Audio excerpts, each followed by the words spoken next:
Track your finances and find extra money.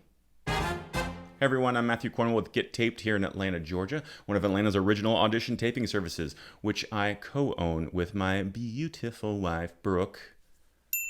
There she is. Swoon. And now on to our topic. Track your finances and find extra money.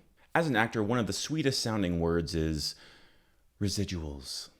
The concept of getting paid every 3 months for work that you might have done years ago. And sometimes it's for a job in which you were cut out of the finished product and you're still getting additional money. You don't always get residuals for jobs you were cut out of, but in my experience, I almost always do. Now, it takes many projects over the course of many years to start to create a steady stream of residual income. And while that is a true blessing, it also means you have to up your game when it comes to accounting. I know, it's already hard enough being an actor. Do I have to be an accountant too? Hey, if you can afford to have your own personal accountant or financial manager, do it.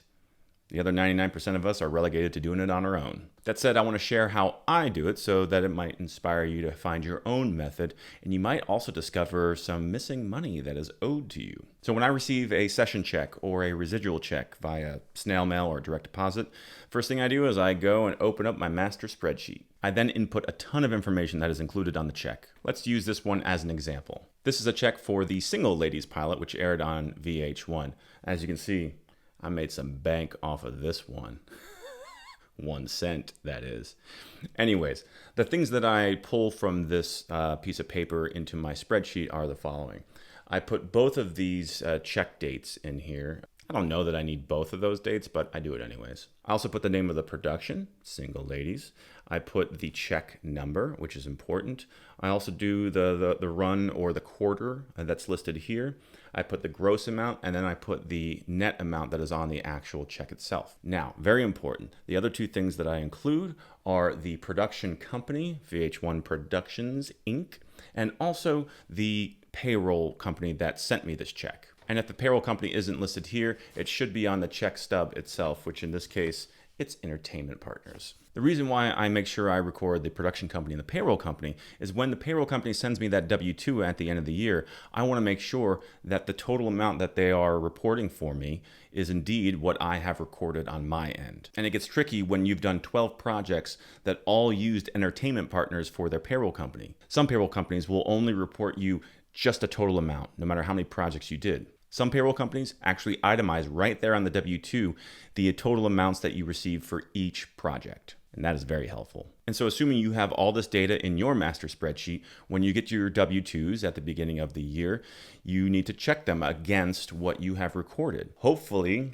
fingers crossed, they match. When they don't, first you have to hope that you did record everything properly, because it could just be an accounting error on your part. But if you've double and triple checked your numbers, then it's time to figure out and discern what money is missing and from where. Now, if it's an error on their part, it could be for a couple different reasons. One year I had a W-2 that listed a total that was a full $1,000 more than what I had recorded. When I called up the payroll company, it was just a clerical error where they had double counted a day on set.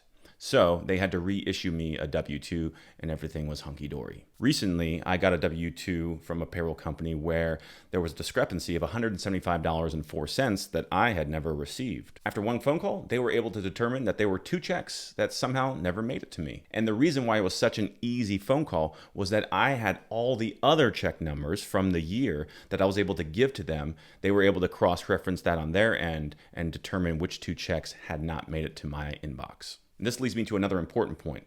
Years ago, I had learned about something called unclaimed residuals. So I went to the SAG-AFTRA website, check the show notes below for the exact link, to see about these unclaimed residuals. I went to the website, typed in my name, and bam, over $2,000 in unclaimed residuals. What? Turns out I had moved a few years before and never updated my address with the union. Now, in my defense, I was a non-union actor at the time and didn't know I needed to do that. But once they had one check returned to them for a wrong address, they put a freeze on my whole account. So I stopped getting residuals for a few years. So the moral of the story, you must keep perfect records of your finances. If you don't, you may well miss out on thousands of dollars over the years or end up paying too much in taxes because your W-2s are reported wrong. I know it's not a sexy topic, but it's crucial to your long-term sustainability in this industry. And if you're curious about more ways to find money that might be owed to you, I invite you to watch this video that we did a while back. That's it for now. Thanks for watching, and we'll see you on set.